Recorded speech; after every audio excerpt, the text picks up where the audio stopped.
Welcome back to Murder in the Black. It is your host, Steph. As always, I'm happy to be back with you guys this week. Let's get into our true crime case for today. Grab your coffee if it's the morning, your lemonade if it's the afternoon. Most certainly grab your wine if it's the evening, but let's get into it. I've entitled today's case, Someone or Something is Always Watching. Sharon Anderson was a stunning 25-year-old woman. She already tasted fame as the lead in Heavy D and the Boys' Girls They Love Me video. Miami in 1994 was her playground. It served as the perfect backdrop to chasing her dreams. She was right on the cusp of starring in a theater play, and as big things are happening in our lives, sometimes we can feel pressure. And well, Sharon felt that mounting pressure, so she decided to unwind and have a night out on the town. So she dialed up her best friend, Marie Rogers. Marie was a budding fashion designer. She was currently in school to become one. She juggled dreams of creativity with the responsibility of being a mother to her only daughter. So when Sharon called her up for a night on the town, Marie, being a great best friend, readily agreed. They decided to go to Casey's Nickelodeon, a local hotspot there in Miami. And it was familiar to both of them. Butch Casey was the owner of Casey's Nickelodeon, and Butch was a playboy. He often fitted between the tables during busy nights and charmed most of his patrons. That night, amidst drinks and laughter, Sharon and Marie shared moments with Butch, unaware of any darkness that could be lurking just beyond the neon lights.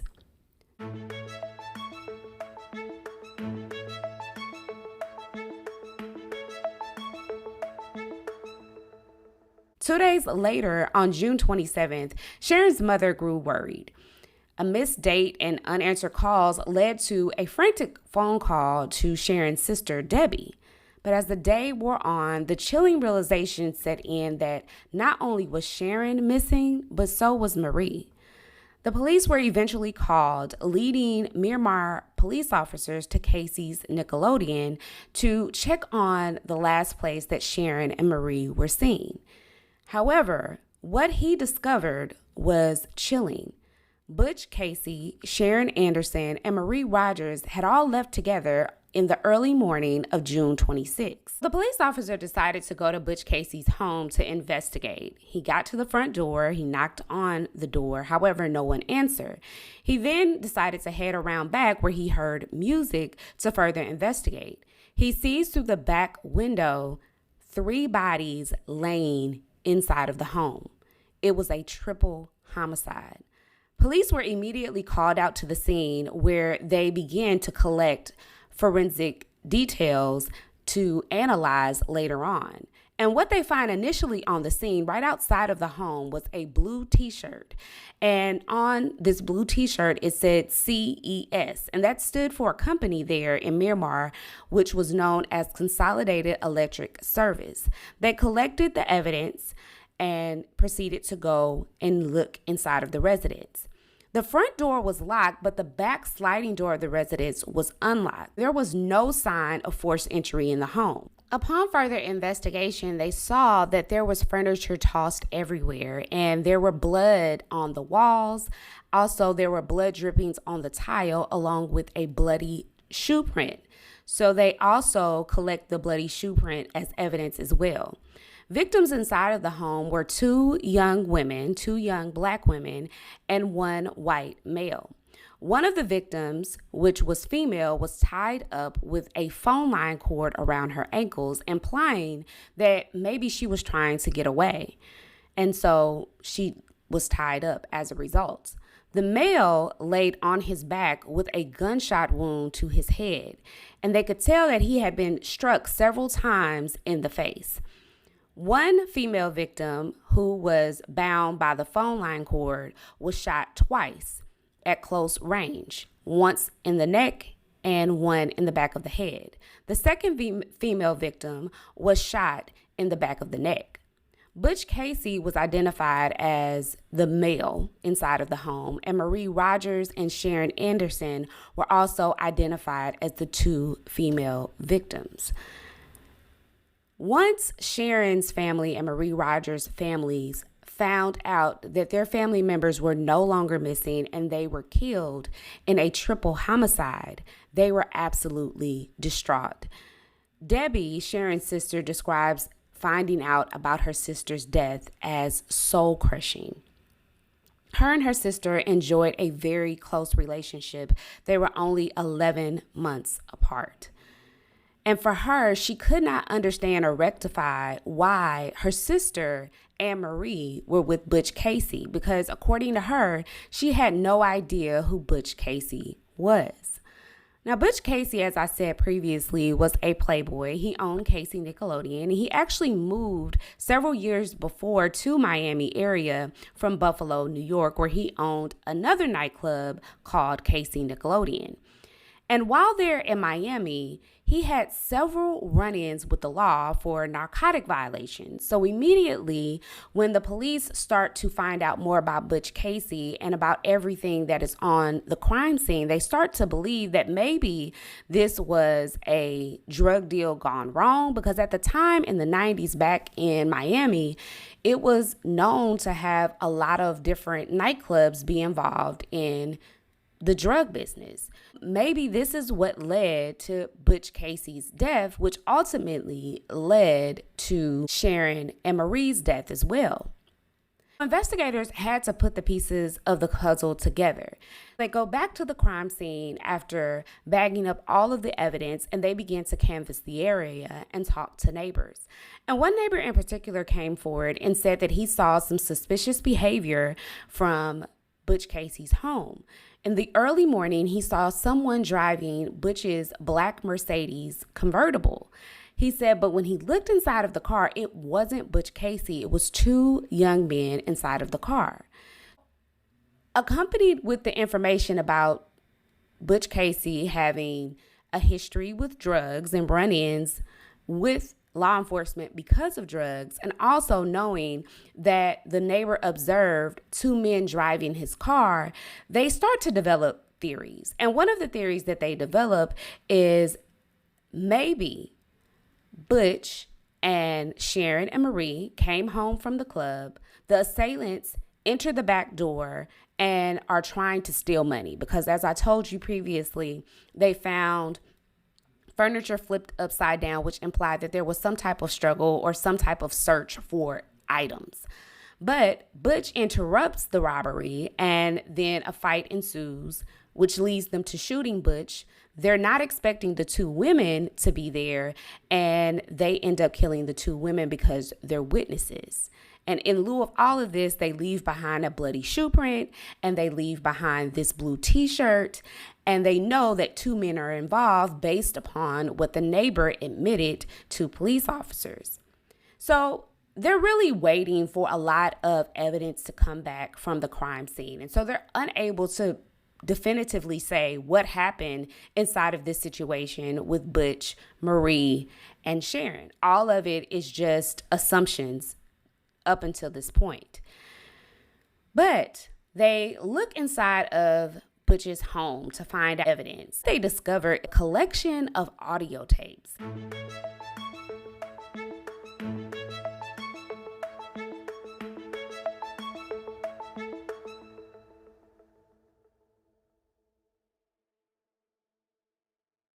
Audio tapes were the way that we recorded voicemails.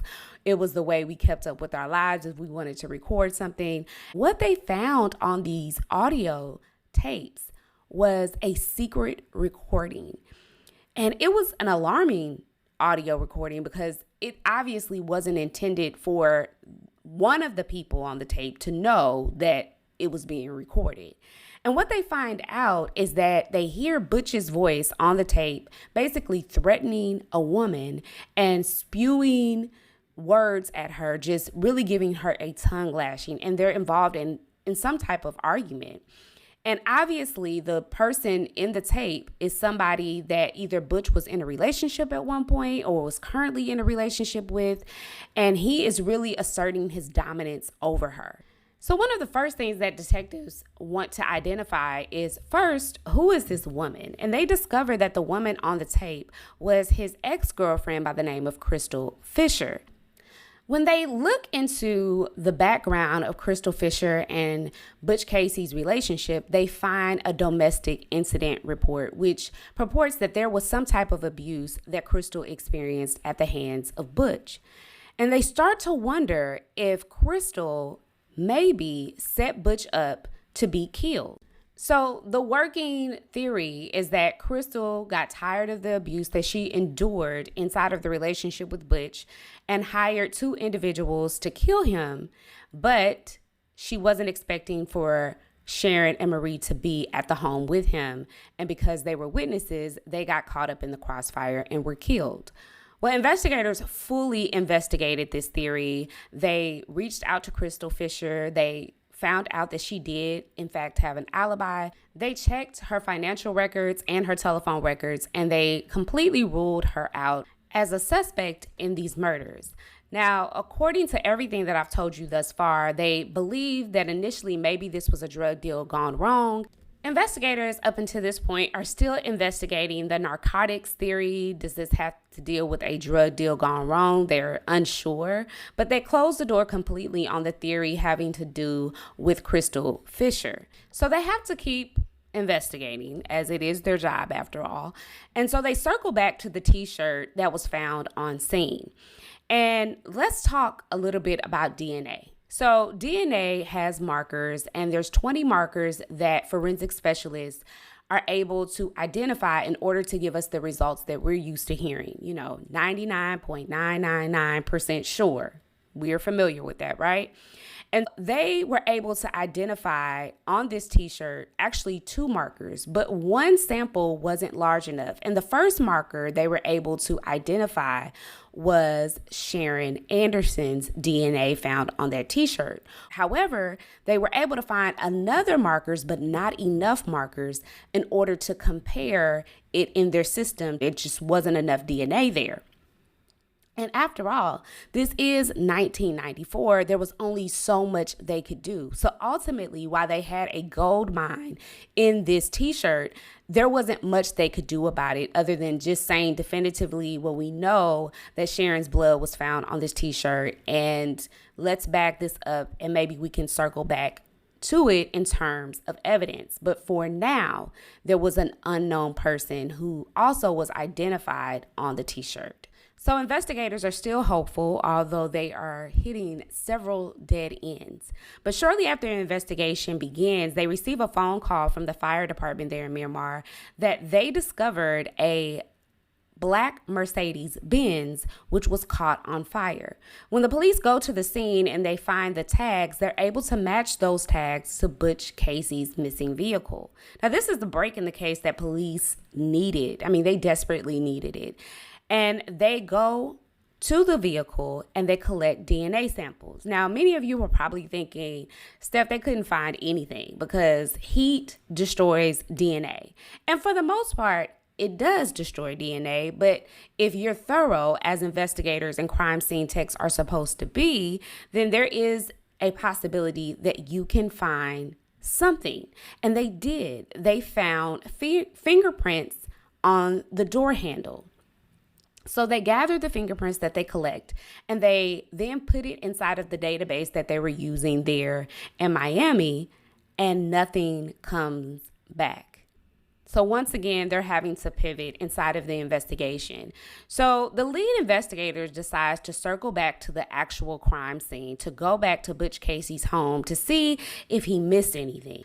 And I can say this, the one thing that I believe that makes investigators great at their job is not only are they observant, but they are willing to go back and look over something they've already looked at.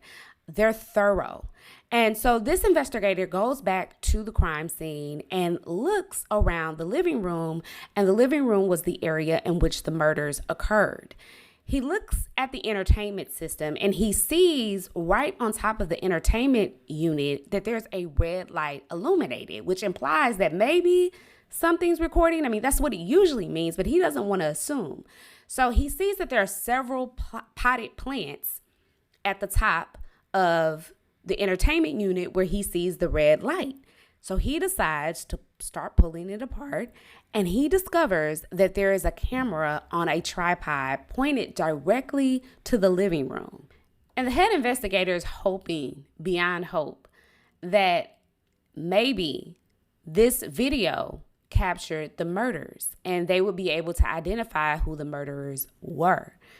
And he didn't know because it was a gamble. After all, they had hit so many dead ends in this case.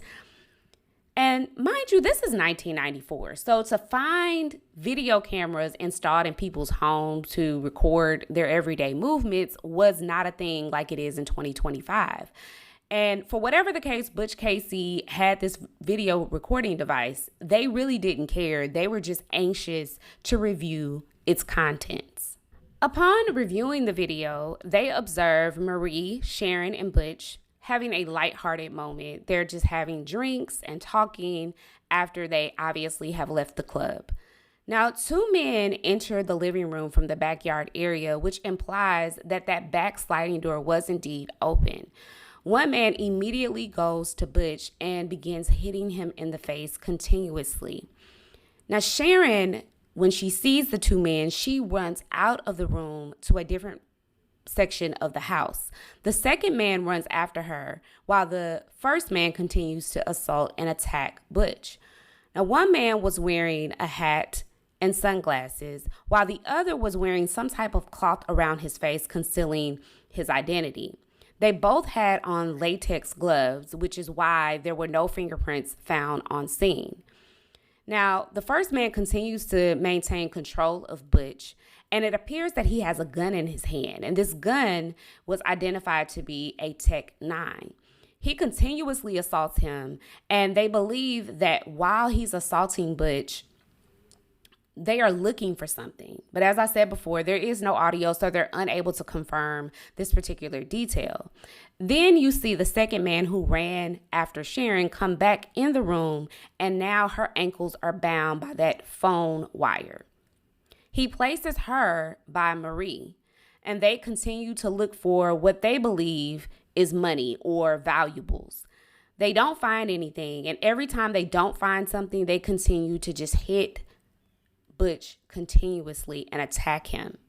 Eventually, they grab Sharon and the man shoots her twice. The second perpetrator shoots her twice. Then they shoot Marie. And then lastly, they kill Butch. They leave, but before they leave, the perpetrator who shot everyone, who had the cloth around his face, not the one with the sunglasses and the hat, but the one just with the cloth around his face, he then takes the cloth off of his face, and you clearly see his identity. And it's believed that he did this because now nobody is able to identify who he is, and he feels comfortable. By the tape, investigators were able to say that suspect number 2 was 6 feet tall and 170 pounds. But that's just not enough of identifying factors to say who this person is.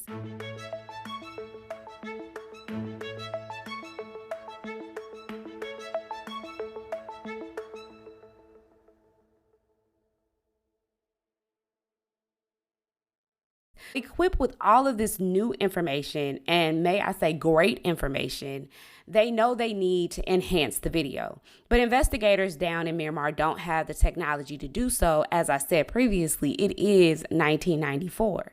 So they send the footage off to the FBI to enhance the footage. And the way they enhanced footage back in 1994 was to go frame by frame.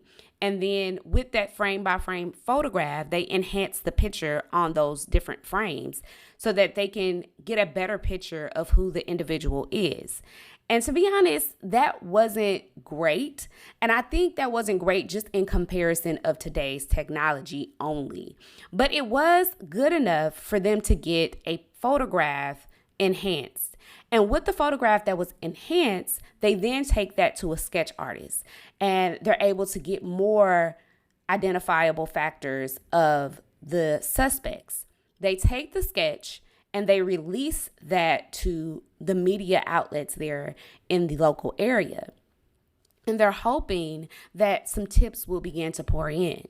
Now, on July 14th of 1994, the Metro-Dade police investigated a home invasion that took place there, and they arrested 2 suspects. And when they had the 2 suspects in custody, they looked at their pictures and they said, my God, this looks a lot like the assailants that the investigators in Miramar are looking for. They called the investigators in Miramar to come to the police department there so that they can look at these suspects for themselves. And the suspects that were in custody were Pablo Ibar and Francisco Racón. Now, the sketch of one of the assailants looked exactly like Pablo Ibar, but the second perpetrator, they really couldn't tell because that was the perpetrator who had the hat and the sunglasses on, and he kept them on for the entire video. So they couldn't definitively say that Francisco was involved in the murder or not. However, what investigators did know is that these 2 individuals were known for home invasions and being extremely violent. The Miramar Police Department collected the shoes that were being worn by Francisco and Pablo, and they compared their shoes that they were wearing to the bloody footprint that was on scene. And Pablo's shoes didn't match. However, Francisco Racón's shoes did match the bloody footprint that was found on scene. So, of course, they go to Francisco and they inquire about what they just discovered. And Francisco says that he doesn't want to have anything to do with it and that Pablo, another roommate, and himself stay in an apartment together, and they often wear the same shoes. And these were Pablo's shoes. Essentially, I didn't do it. Go check with him. I'm not a part of it. They go to Pablo and they explain the situation and Francisco's claims. And he said, well, that isn't true because I don't even live with Francisco and another roommate. I live with my mother. And these are not my shoes. So they decide to go to Pablo's mother's home and they show her a picture of the suspect. And she identifies her own son, Pablo, as being the person in the sketch. They also find out that Pablo's mother works for CES, which, if you remember, they found a blue t-shirt on scene that had Sharon's blood discovered on it, along with another unknown DNA discovered on that t-shirt. That t-shirt said CES, which was Consolidated Electric Services. At this point, investigators are feeling really good that Pablo is indeed the perpetrator, at least the first perpetrator of this triple homicide. They were able to connect him through the shoes that they found Francisco wearing. They also were able to connect him through the blue t-shirt because his mother worked for that company. But they needed to get more evidence. More evidence is always great in cases. And what they discover through executing a search warrant on Pablo's residence is inside of his apartment, they found latex gloves, and they also found a manual for a Tech 9, taking you back to your memory. At the beginning of the case, during that video that they observed the murders, they saw one of the perpetrators carrying a Tech 9. While executing the search warrant at Pablo's apartment, they run across a man by the name of Jean Clemeco, and he claimed that he had only been staying at the apartment for a short time and had no knowledge of the triple homicide. However, investigators showed him a picture of the sketches of the perpetrators, and he positively identified one of the perpetrators as Pablo, and he claimed the second perpetrator was Seth Pinovar. He claimed that on the day of the murders, he witnessed Seth and Pablo come into the apartment and they went into Pablo's room. They came out and Pablo was carrying a Tech 9 in his hand. They came back later that morning and he claimed that when he looked out the window, he saw Pablo's vehicle, but he also saw a black convertible Mercedes-Benz in the driveway. Equipped with all of this really good information, they go back to Casey's Nickelodeon, which was Butch Casey's club, and they talk to the bar manager. They show the bar manager the sketches, and he positively IDs them as being Seth and Pablo, and he says they were frequent customers. He remembers seeing them on the night of Butch Casey's death. He said that he saw them looking at Butch pretty intensely, and he said Butch was known to be the life of the party. He would often flash money, but while he saw Seth and Pablo looking at him, he didn't really think too much of it. Investigators now believe that they could put the pieces of the puzzle of what took place that night together. One, they could definitively say that Pablo and Seth were at the bar, and they believe that Pablo and Seth targeted Butch because he was a flashy guy and he did have an air about him that one would believe that he had a lot of money on him. So they followed him home that night from the club, and it's unaware if they had knowledge that the two women were with him or not. Unfortunately, they came through the back sliding door hoping to rob Butch, but Butch didn't have any money, obviously, on hand. They began to beat him, and because the two women were there, they felt like they had to leave no witnesses and killed them as well. Once they killed everyone, Pablo felt free enough to take that t-shirt off of his face. He left it behind and left the bloody footprint behind as well. They left in the black Mercedes-Benz. In August of 1994, Pablo and Seth were indicted on 3 counts of first-degree murder, 1 count of burglary, 1 count of robbery, and 1 count of attempted robbery. Both men were initially on trial together. However, that trial wound up in a hung jury. For the second trial, the prosecutors decided to try both men separate. They were both found guilty and sentenced to death. In 2012, Seth's conviction was overturned. He was found innocent and released from prison. Now, a lot of this was due to the fact that Pablo's mom recanted her statement along with Jean Clemeco, but overwhelmingly the reason why his charges were overturned and he was found innocent is because there was no forensic evidence that tied him to the murders. Now, in 2019, Pablo felt himself a little bit and felt like he had a good chance at the appeals process. He appealed his conviction and went back to trial. However, investigators and the prosecutors felt like they needed to go back and review the evidence that was in the case file. And that's when they knew they had to retest the DNA t-shirt. And because technology evolves as it always does, they were able to definitively say that Pablo Ibar's DNA was found on that t-shirt. And Pablo was resentenced to life in prison. This is the case of Sharon Anderson, Marie Rogers, and Butch Casey. Takeaway.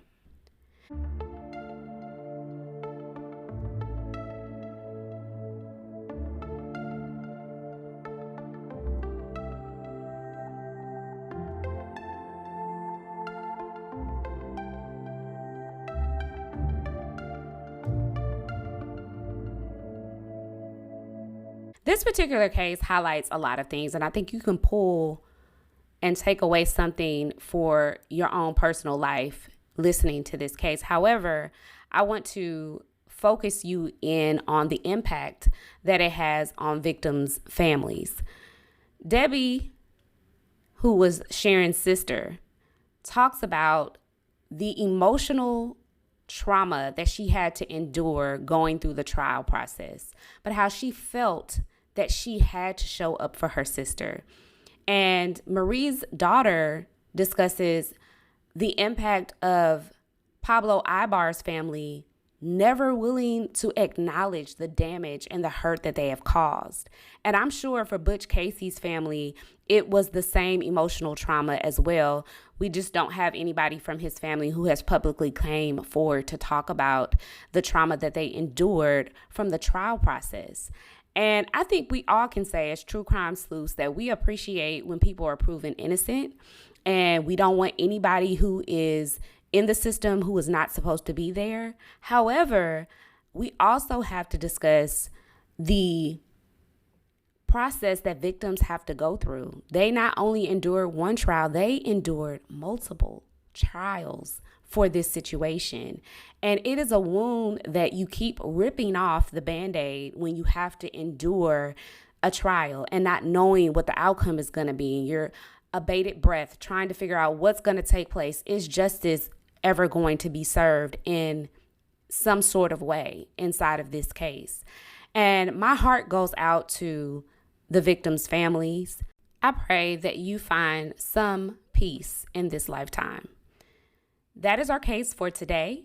I want you to know that Pablo still maintains his innocence, and he has people that are saying that this is an act of injustice, that he is behind bars. I want to know what you think, and the way you can tell me that is by leaving a comment. If you're on Spotify, you can leave us a comment. We will see it and we will respond. If not, you can go to our socials. We're on Instagram and Facebook. Tell us what you think about this particular case, what your takeaways were, what your thoughts are about the case and the circumstances that took place. I want to clarify something for everyone. So last week I told you that there is an option for you to subscribe to us for a whole entire year for $20. That is only available on Apple Podcasts. Spotify does not have that option. So Spotify, get on it. That would be perfect. But right now, if you go on Apple Podcasts, if that is the platform in which you enjoy us on, you can click yearly subscription, and it's just $20 for the rest of the year if you're interested. If not, we understand. We love everyone who supports us. But if you're on Spotify, the only option is the monthly subscription. So just wanted to clarify that. And I will see you guys next week. Until next time, this is Murder in the Black.